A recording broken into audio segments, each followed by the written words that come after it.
Welcome once again to Jared's Golf Adventures, and today I find myself at the Millicent Golf Club. This is about a 3/4 of an hour drive or 40-minute drive from my from home. Was recommended to come out here and have a hit. It's a lovely day. There's a competition on back home, like a social comp, so I am not involved with that. So I thought I'll come for a drive out here.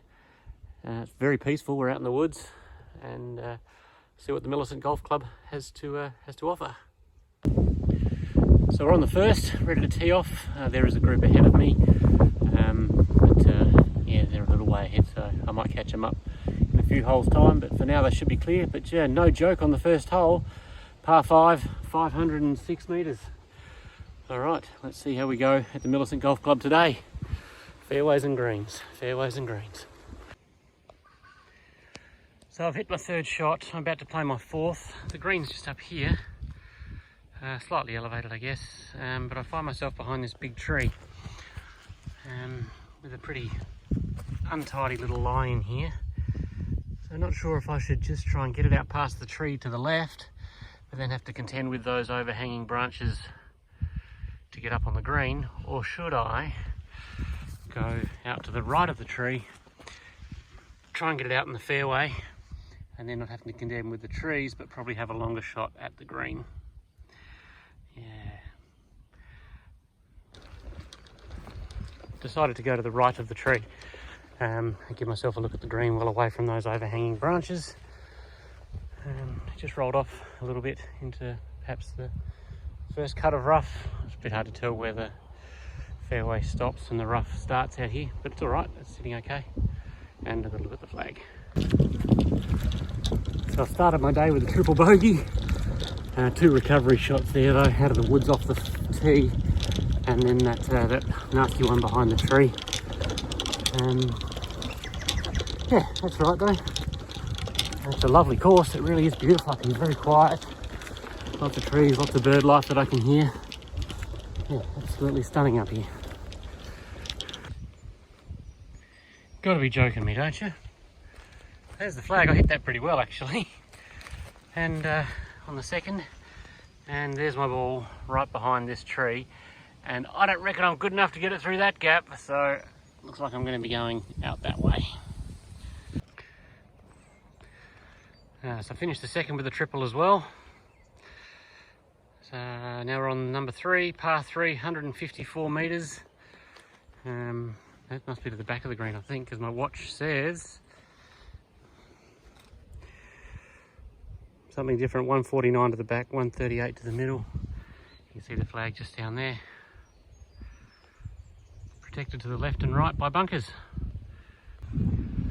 So I made a bogey on the par 3. It's okay.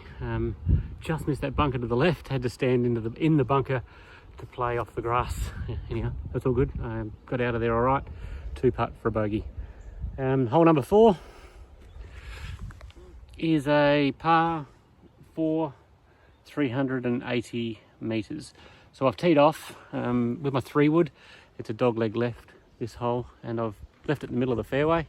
Didn't really hit it that well, but what I'm going to do is I'm going to let the group behind me in a buggy, who clearly play better than I do, I'm going to let them play through. So I'm just going to wait here till they've finished their hole and let them tee off. So another triple there on that par 4, and I guess I was starting to play reasonably well, or you know, around the mark I guess for where I should be on a course I'm familiar with, but put me on a course that I'm not familiar with, and yeah, it's a bit of a tell. So I'm anyhow on the par 5, number 5, par 3, 161 metres. Yeah, the group that was behind me didn't play through, they just drove through and didn't play the last hole. They're just down on the green now, so wait for them to clear, and then I'll have a look at that green at 161 metres away. A bogey on that par 3, helped along by a 1-putt, not a 2-putt. So that's pretty cool. Now on the 6th, par 4, 318 metres. So we'll see what this hole brings. Bunker protection up the fairway there, if you can see that. That's exactly where I would normally go. So you know what, this time I'm not. I'm going to go to that big V-shaped gum tree down there. That's where I'm going to pop it. Watch me go. Geez, I wish I had a ball flight tracker. Honestly, not not a ball flight tracker in the world could have followed that ball.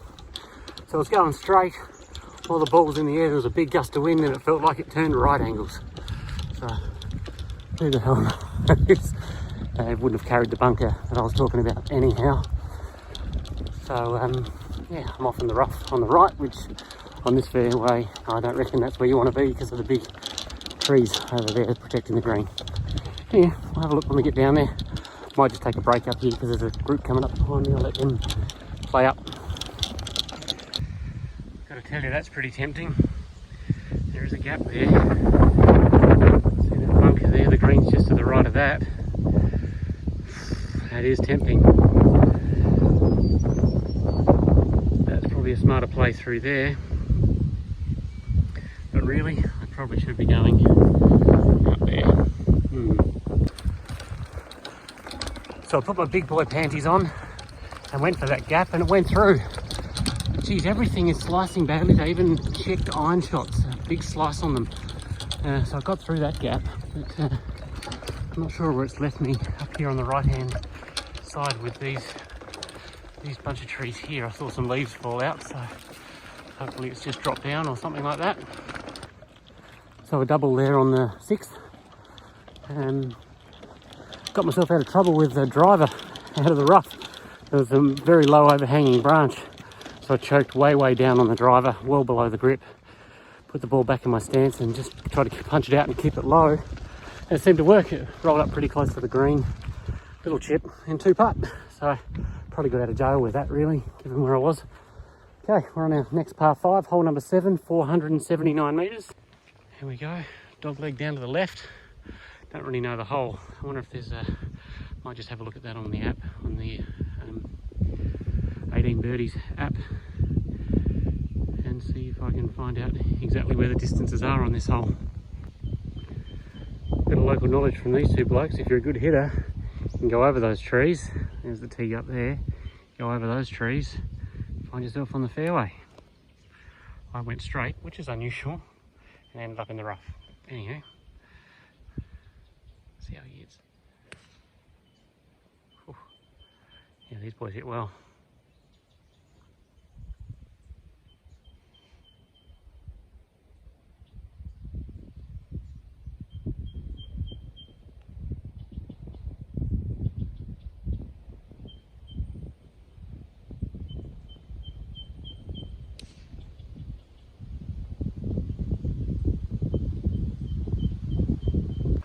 So I got a pretty bare lie.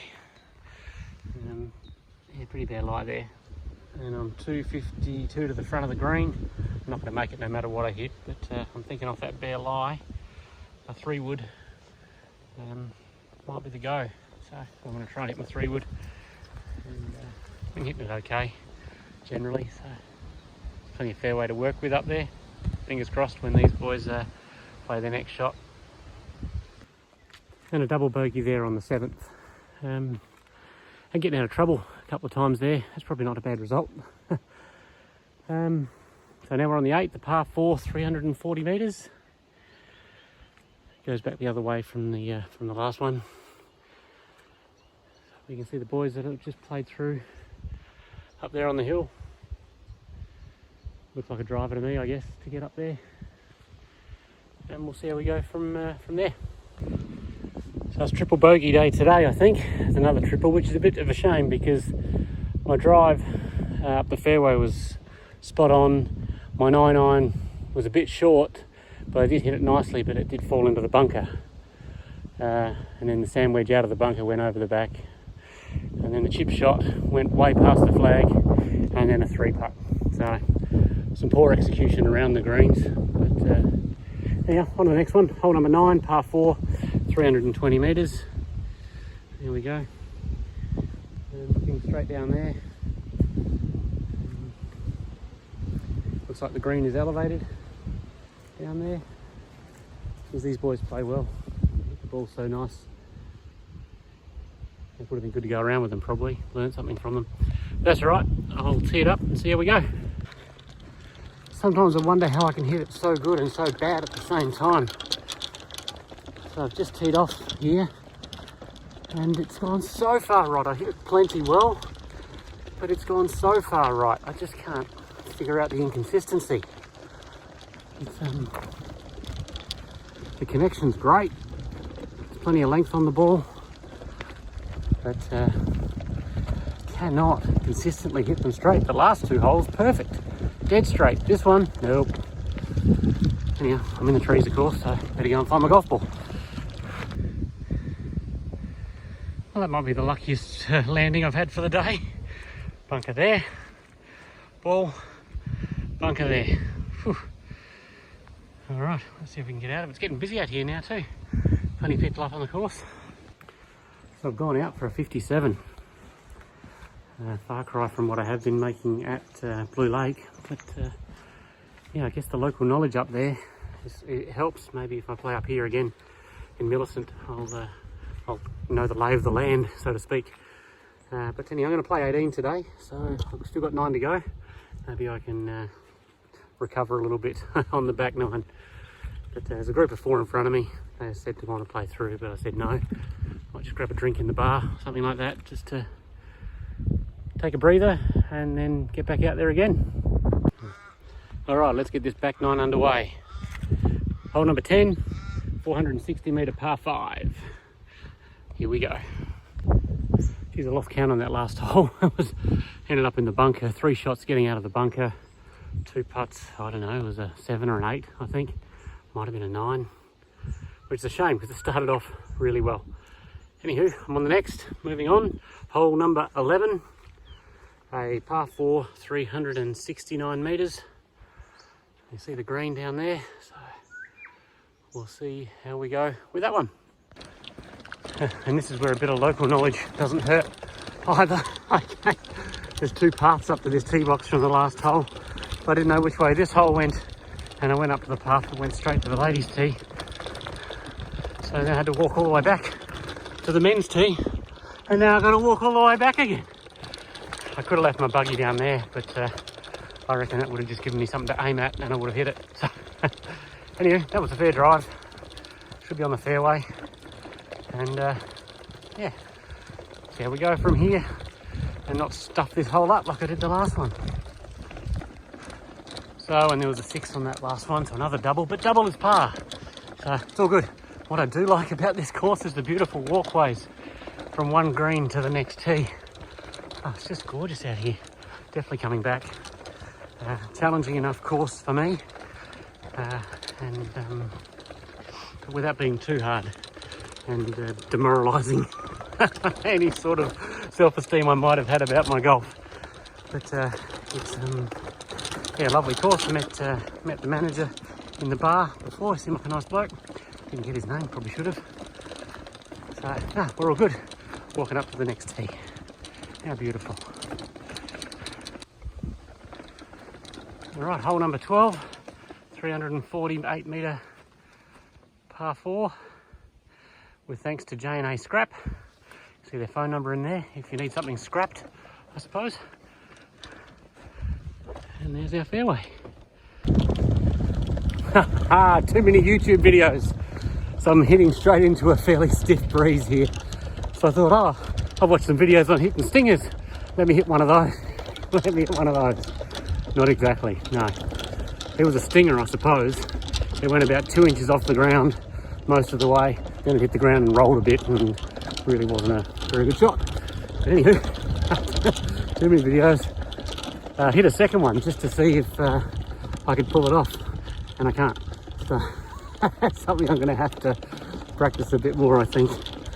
Anyway, it's probably not too bad where I ended up, but yeah, not a great shot. This is probably going to be a horrific score for these 18 holes up at the Millicent Golf Club. So I'm going to have to try and take something else away from this round other than the strokes I've played, because there's plenty of them. So I'll look back and have a think about that. Yeah, because it hasn't been great to score, but I think I've hit my irons a little better than I have been typically, so that's a plus. Let me take that from it. All right, we're on the number 13, par 3, 137 metres. Let's have a look. Oh, it looks shorter than it is, I think. The greens doesn't look that far away. So a bogey there on the fourth. Oh, sorry, on that par 3. I forgot what number it was now. Doesn't matter. Anyhow, bogey there. The first my iron off the ground or off the tee was pretty good. Just cleared the bunker. It was probably pin high, but my little chip and run was a bit hard, so I left myself a 2-putt to par it. But it's okay. The iron shot off the tee was good. All right, so we're up to number 14 now. Par 5, 466 metres. And I reckon that's the flag right down there. Can you see that fluttering in the breeze? Yeah, I reckon that's the flag for this hole.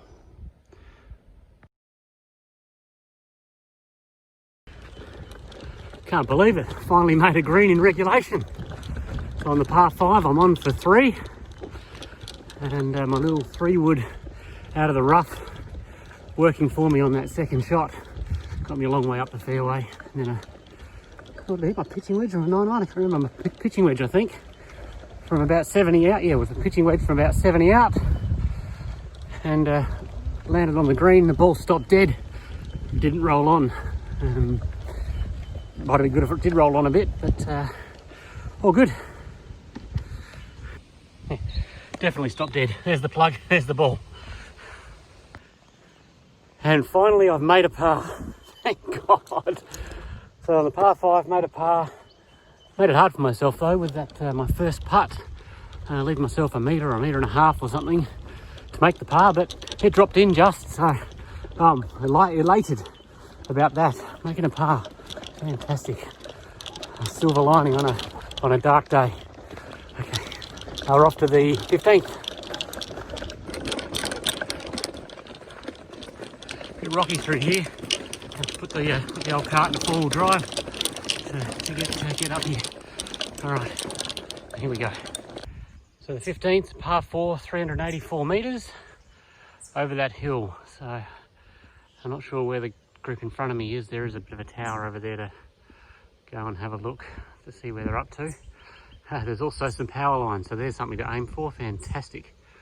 I remember playing up at Belair one day. One of the holes there had power lines going on there across the fairway like that. I was playing with my dad and we both joked, wouldn't it be funny if one of us hit the power lines, and of course he did. So I'll try not to do that today. Bit of an unusual hole this. I reckon with some local knowledge might make some different decisions on this, but I hit a 5-iron off the tee because it does dogleg left, and to carry those trees on the corner there, probably could do it with a driver, but didn't really know how far it was. So I've just hit a 5-iron off the tee to get me up to the corner, and then I can have a look at the green from here.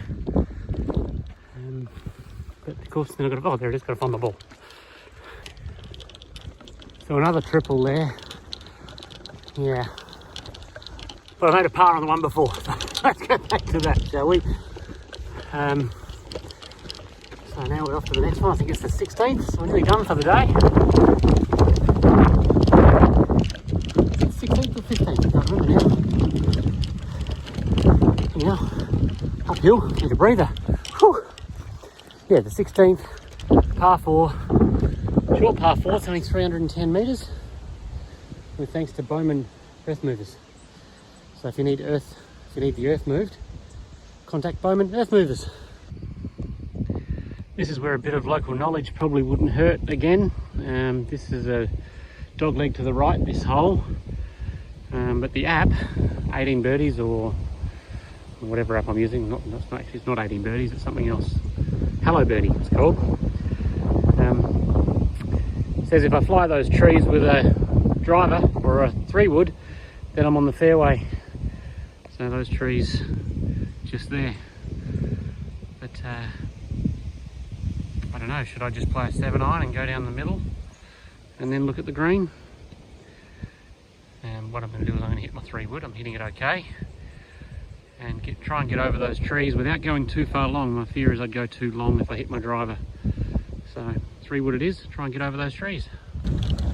And just as I was stepping up to take that shot, the wind really gusted up, so I just stopped, let the wind have its moment, and then I played the shot, and I got plenty of it. Certainly got enough to get over those trees, but I'm not sure, because of the dog leg and slightly over the hill, exactly where I am. But I've got a feeling it's probably okay. Oh, there's that wind come up again. Whew. Yeah, definitely striking my irons much cleaner today. Much cleaner. Been working on my setup to the ball, trying to keep it consistent for every shot, and didn't work the other day, but it seems like it's working much better today. Oh, I thought I was in that bunker. There's a big bunker here. I thought, oh, there, yeah, I am in that bunker. There it is. All right, let's try not to have 3 shots to get out of this one, eh? Yep, 1 shot out, but it went over the back, rolled over the back, but it's probably better than 3 shots out of the bunker. All right, so we're coming up to the 17th, par 3, 198 metres. It's a long par 3.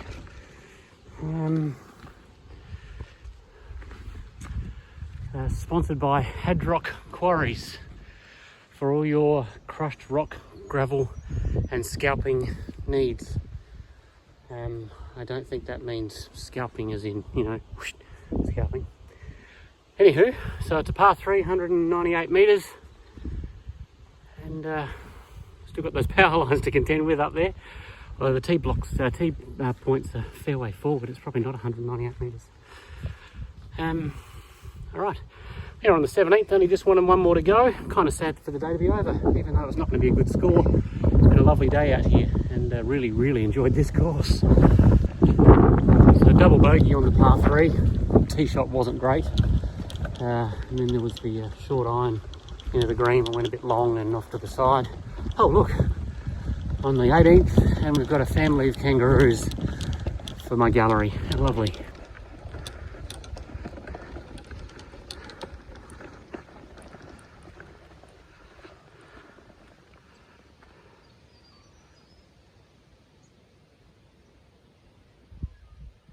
Hopefully they'll be safe up there, but who knows.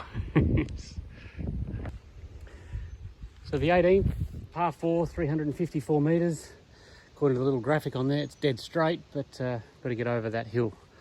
So yeah, it's been a good day. Hopefully we can finish on a good note with this hole. Well, so much for finishing on a bloody good note. That first ball is gone. I'm not sure I'm going to bother even looking for it. Oh, terrible. I don't know. Hit it nicely. Well, I say hit it nicely, but I didn't, obviously, because it sprayed so far right. That wasn't a fade. That was a dreadful slice. With the view that I'm not going to find that ball. Oh, hang on, back into full drive. With the view that I'm not going to find that ball, I hit another one. That was much better. So, I don't know what happens. Anyway, look at the kangaroos. Look at them. How cool. There's a path. I just walked on the path. Idiot.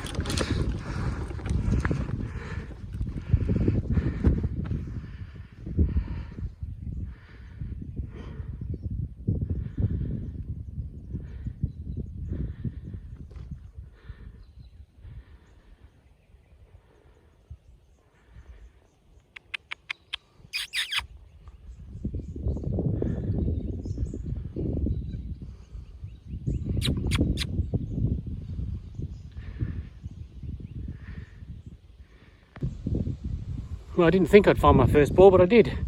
So I might as well play it. There it is there. Bit of a look out through there if you're brave.